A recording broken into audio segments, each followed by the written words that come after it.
like to let you know that this is not going to be a very short talk.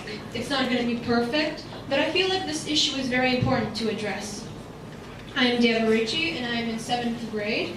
My topic for this TED Talk will be perfectionism, the battle of self-doubt and self-esteem. So first of all, what is perfectionism? It's a term or a concept that you've probably heard of a lot of times, but when you stop to think at what it actually is, you might have to think for a while. Can you call perfectionism healthy? Does it actually push you forward and make you successful? Now there's a lot of blank space here. So first let's look for a clear definition. Usually, dictionaries define perfectionism as a broad personality style characterized by a person's concern in striving for flawlessness. However, we don't know how perfectionism impacts our lives. To discuss that, I would like to illustrate with a personal experience. Last academic year, when I was in 6th grade, I was one of the new students, and everything was actually going quite well. I was winning competitions and making great projects, which some people would describe as perfect. But I'm not going to sugarcoat this. It might have looked like a glorious time for most students, but it was actually one of the most stressing times of the year. By that time, we were close to finishing the 2nd trimester, and we had this parent-teacher meeting. And the last teacher me and my mom met was the Albanian language teacher. And what she said was, "Your daughter tends to be too perfect." And of course, most of us would take that as a compliment. But she continued to say, "We need to fix that." And in a moment, I was confused. I mean, why would you need to fix perfection? But those words are what made me understand who I truly was.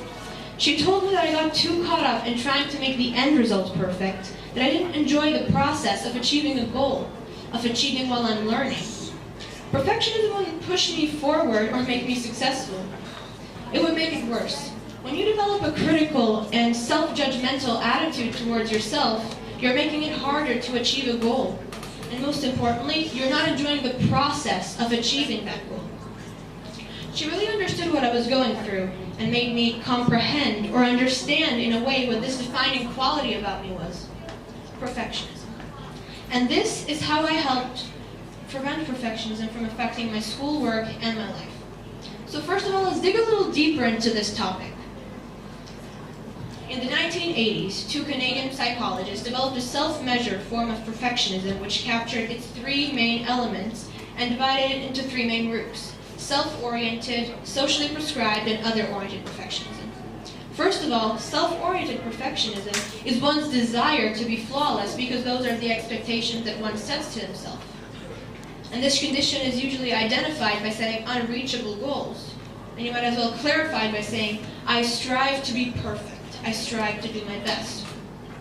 Then on the other hand, socially prescribed perfectionism is when one thinks that other people are setting high expectations from him or her, as in, others expect me to be flawless. And this element can start to show up or even grow depending on how demanding your social environment is. Then other-oriented perfectionism happens when one is critical towards other people and is the one person who expects more from others, as in, I expect others to be perfect. However, all of these elements are usually seen as positive attributes to society, simply as reasons motivating you to work. But that's not the case here. Perfectionists can doubt themselves and struggle and work a lot to achieve a picture-perfect end result. They're multitaskers who get involved with many tasks at once and then become overwhelmed by all the work they have to do. Some of them might achieve great success. They're standing at the top of the tower, but in their minds, they're going back down in the bottom, feeling ashamed for not having to achieve something else yet. And another defining characteristic is also procrastination, putting things off till the last minute. You know, this is also a significant characteristic in pupils and in students as well. Every time we might have an assignment, most students are likely to procrastinate, and that makes them more anxious or worried. And some of these students are also perfectionists. They'll be critical about the decisions they must make for the project. They doubt if they're ready to start. They want to leave that spot-on impression on everyone, and then like the blink of an eye, the due date will be here.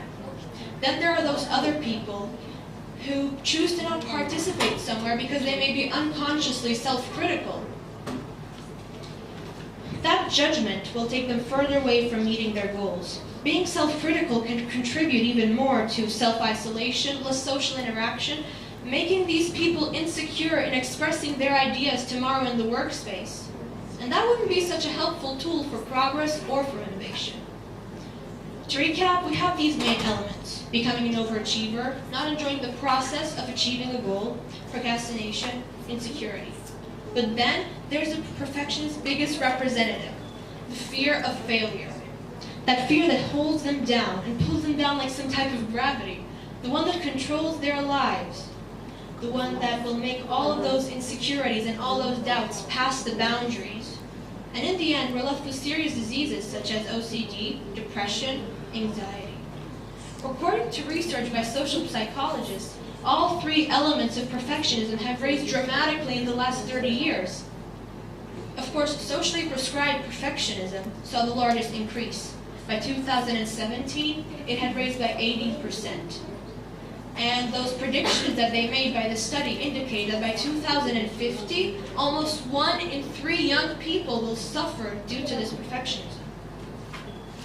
Our society is gradually getting shaped into a fictional, may I say almost unrealistic world. This is shaping our minds into desiring a perfect lifestyle and status. Young people wake up in the morning asking themselves, will I get good grades? What will others think of me? And am I really good enough? People on Instagram, Facebook, Snapchat are posting videos and photos of that perfect life we all want. Oh look, that influencer went skydiving, or look at that great weekend this other person had. But that's not how the world actually is. That's just an image, an unrealistic representation of the society and the world, causing more and more people to worry that they're not good enough. Then in school, you see students worrying about their grades, or if they get good exam results. And every time that they make a mistake, they set the bar even higher, wanting next time to be perfect. The problem is that sometimes in education, we measure a person's potential by metrics, by numbers on paper. And this is a concerning evaluation for many students, causing anxiety when it comes to academic work. Even students judge each other by these measurements. Like if you've ever seen a student with a 10 get a 9 once. And as you see, most of these aspects of society are making younger generations to strive more and more to become perfectionists. And this leads us to our final question. What can we do? Of course, we can do many things. Everyone can contribute to this. Maybe if we change the way our society is being shaped and become more accepting or maybe more supporting of each other, we can change perfectionism. Schools, universities, careers should stop defining our abilities by metric systems, by charts, leaderboards, and numbers on paper. We don't need to group people by their physical appearances, by their mistakes, because that's the problem. Perfectionism will only continue to grow as long as we keep on judging people by their mistakes. Our artificial, unrealistic online lives should change too. We must understand that there is no way possible to erase all imperfections. What we can do is embrace them and claim them as part of our identity. Because as time passes, those mistakes will make us stronger people. Winston Churchill said, "Perfection is the enemy of progress." And in order to progress, innovate into a better future, what we should do is remove this disguise of fear called perfectionism. Thank you.